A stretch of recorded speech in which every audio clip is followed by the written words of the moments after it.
Hi Patreons, it's me, and I'm bringing you behind the scenes today of a very, very special commission.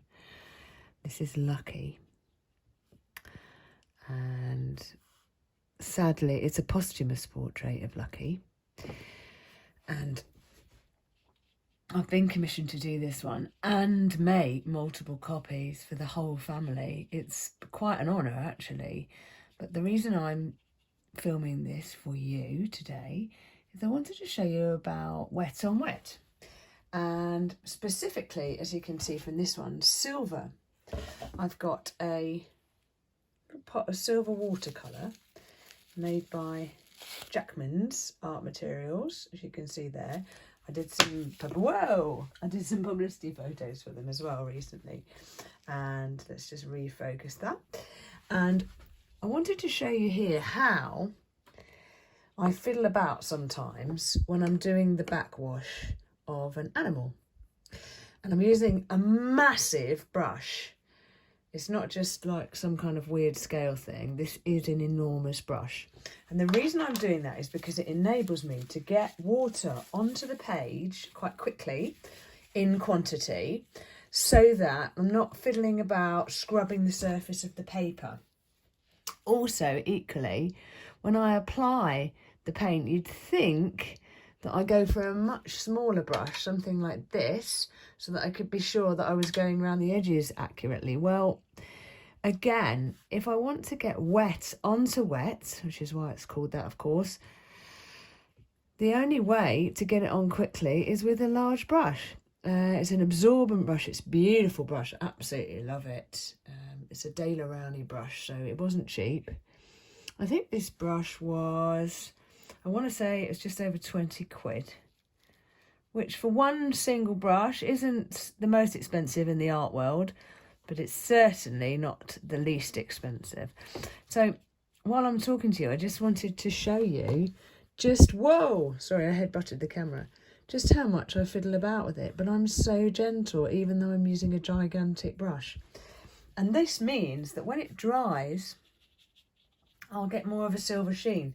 Now, as you can see, this is quite well used here. And as I dip my brush in here, I get a very, very thick bit of paint. But yet when I apply it, I can sort of layer it a bit and make it so that it's getting stronger in certain areas.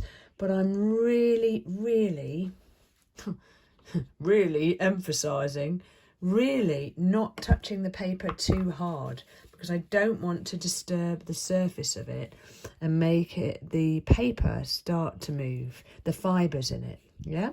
So what I've done is I've gone around here, I applied the wet, and then I applied the silver, but the silver was quite watery and so was the water. And as it's drying, I'm able to blend it a bit more, you see?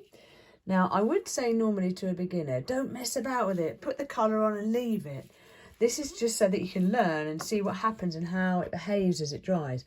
But I'm quite used to this very specific type of watercolour now, and I know how it dries and how much I can push around with it. Now here, I've got quite a hard line, which I don't want, so I get a bit of water here, which is, by the way, getting filled with the pigment, the sparkly pigment that I've been using, but that's okay because I haven't changed colour. And I'm just going to, I've got the brush wet, I've then dried it off on my piece of kitchen towel roll, and then I'm just going to push it inwards from the edge to soften the edge, and I'm going to keep drying my brush on the tissue, okay? And you can see that edge just goes away. Oh, magic. Again, I wouldn't advise that you try this for the first time on a piece that's really important, because, but that's another reason, by the way, that I do the background first on a painting like this, because you could spend hours getting the animal right and then just drop your background in and it'll run. Oh, and it'll ruin the whole thing and start again. Right, so another thing to note is this. Where I've penciled the edge of Lucky, I'm just going to pick it up. where I've penciled the edge of Lucky, you'll see that I've gone to the edge with my silver. But what's going to be brilliant about it, she is a light colour actually, she's a golden Labrador. When I go up to the edge, I will wait until this is dry. I'm going to put this now on the floor where I've got underheating, which will heat it from below evenly. If you are in a hurry and you use a hairdryer to dry this, you might find it dries unevenly, or worse still, pushes the water around and gives you another effect that you didn't plan on. And it's okay for doing experimental art. Just finish that bit there. You'll also notice that the paper is looking slightly ruffled now.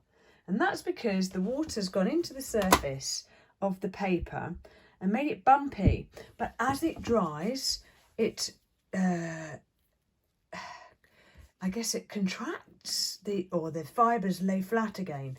And as long as I don't mess about with it, it'll dry pretty flat. Of course, if it doesn't dry flat, I can press it under some books, being absolutely careful that it's dry first, okay? And that will give it a flatness. To be fair, when I tape it into the frame with masking tape, special automotive masking tape, we'll come back to that another time, that takes care of it too, it flattens it out. So just here, I'm just fiddling with this bit here, I really shouldn't. What you can do, and I can cover it in another video, is press and lift. But we're going into watercolour territory now, and I know you're mainly here for how to finish off work with beautiful writing. But I thought, you've been with me a while now, supporting my art, and I'll show you other aspects of what I'm doing. So it doesn't matter that I've gone over the edge a little bit there. If you do find you're getting a bit of a blobby line going on, you can dry it with paper. And that's Lucky for now. I will post a picture of Lucky when Lucky is finished. And, oh, what I might do as well is do the bone. Well, because I time-lapse everything, it looks better to do the bone at the end. But I may do it now. Who knows? Tune in and find out how Lucky looks at the end. Thanks for joining me, and thanks as ever for supporting me.